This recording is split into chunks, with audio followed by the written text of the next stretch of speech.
तो भाजपा की तरफ से आए हैं, तो अब पहली प्रतिक्रिया उनकी सरकार की तरफ से जो बजट है, तो उम्मीद है वो खराब तो नहीं कहेंगे, लेकिन किस तरह से उनकी प्रतिक्रिया उन्हीं के शब्दों में जानना चाहेंगे। जी प्रियव्रत शर्मा जी। हम सभी भाग्यशाली हैं कि हम ऋषि मुनियों की इस धरती भारत देश में पैदा हुए और अति भाग्यशाली हैं कि स्वर्णिम अमृत काल के स्वर्णिम कालखंड को देख रहे हैं, जिसमें हमारा प्रतिनिधित्व आदरणीय नरेंद्र मोदी जी कर रहे हैं। और उनके नेतृत्व में पिछले 8 सालों में जो बजट आया है, वो सारे बजट और ये बजट भी सर्वव्यापी, सर्वस्पर्शी और सर्वसमावेशी बजट है। इसमें हर वर्ग का ध्यान दिया गया है और स्पेशली जो इंफ्रास्ट्रक्चर पे जो सरकार का फोकस था, वो आज उन्होंने प्रतिबद्धता दिखाई इस बजट में कि 10 लाख करोड़ रुपए कर दिया।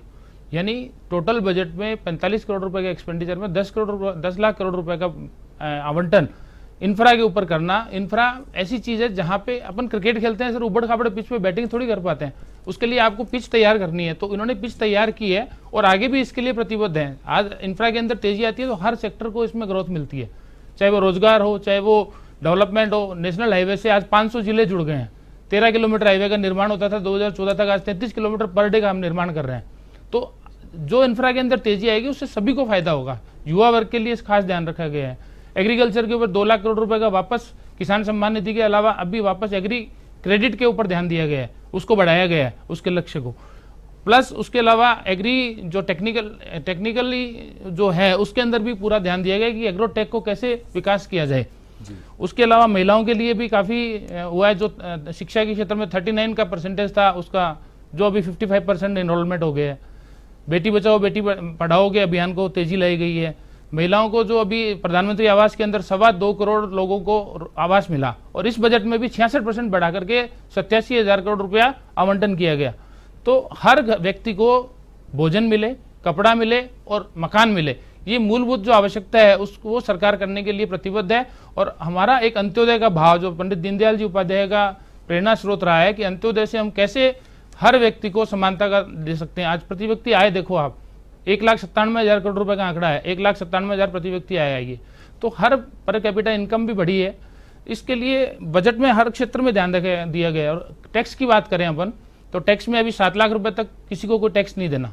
यानी 9 लाख रुपए यदि किसी इनकम होगी तो भी उसको 45,000 रुपए टैक्स देना है, कैलकुलेशन चाहिए, यानी 5% उसको टैक्स देना है। और 7 लाख रुपए तक इनकम है तो उसको तो कोई टैक्स नहीं देना। 7 लाख से बढ़ेगा तो फिर वो 5 लाख से स्टार्ट हो जाएगा। 15 लाख रुपए टैक्स भी आएगा। 15 लाख रुपए इनकम आती है तो उसको भी केवल टोटल इनकम का 10% टैक्स आता है, यानी 1.5 लाख रुपए आता है। तो टैक्स के अंदर आम आदमी को पूरी तरह से राहत प्रदान की गई है। एग्रीकल्चर को पूरा बढ़ावा दिया गया है, एक्सपोर्ट को पूरा बढ़ावा दिया गया है। इंपोर्ट ड्यूटी पे जो रेशनलाइजेशन किया है वो भी स्वागत योग्य है। यहाँ पे मैन्युफैक्चरिंग एक्टिविटी को बढ़ाई है, क्योंकि आज हमारी जो जीडीपी है उसमें इकोनॉमी में एग्रीकल्चर और सर्विस सेक्टर प्राथमिकता है। केवल 15% ही हम मैन्युफैक्चरिंग थे। तो अभी हमारी सरकार में 8 साल से हम मैन्युफैक्चरिंग सेक्टर पे पूरा फोकस कर रहे हैं। अभी आप देखो एप्पल का एक्सपोर्ट है वो 50% हमारे यहाँ से फोन का एक्सपोर्ट हो रहा है जी। फिशिंग सेक्टर में हम 50% बढ़े हैं। मैरीन प्रोडक्ट के अंदर हम 2 गुना हो गया हमारा एक्सपोर्ट। और आयरन और स्टील के अंदर भी हम 2 गुना एक्सपोर्ट कर पाए हैं।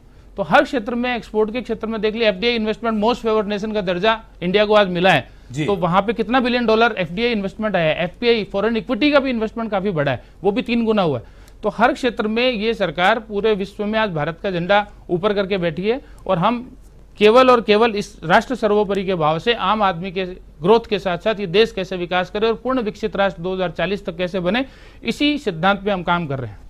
जी जी बिल्कुल, आपने पूरी, खैर ये आपकी पार्टी की तरफ से बजट था और जो आपने चीजें बताई है बिल्कुल ये इस बजट में समावेश है और कई लोगों ने इसका स्वागत भी किया।